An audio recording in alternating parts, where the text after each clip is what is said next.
New safety campaign from TxDOT is highlighting the growing danger for pedestrians and cyclists on Texas roads. And one cyclist is sharing his story today after a devastating crash forced him to relearn how to walk. Jose Alonso has more on what TxDOT says needs to change.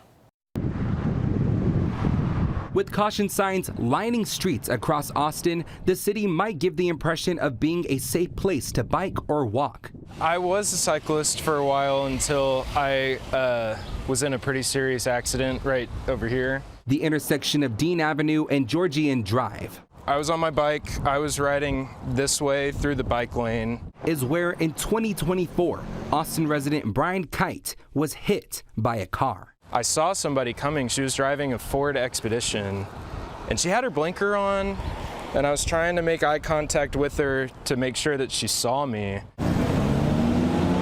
In that split second that it happened, I remember thinking, there's no way this is happening. And then landing on the ground and being like, ow, I'm in a lot of pain. Something serious is going on.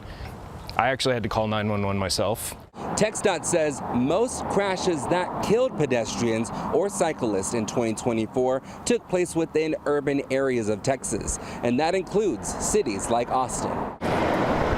In a video recorded by TxDOT, a department spokesperson says 1 in 5 traffic deaths involves a pedestrian or cyclist in Texas. In 2024, 772 pedestrians and 80 bicyclists were killed on Texas roadways. Kite says he's glad to be alive, but he did undergo a 6-month-long recovery journey. My femur broke in half, and they say that's the most difficult bone in your body to break. I was in a walker, and I couldn't really rely on my left leg for anything. And if all it is getting drivers to understand like the danger that they might be putting someone in when they fail to yield, when they don't pay attention, I want to use what happened to me to speak on that. Kite says he's lucky and hopes his story saves lives.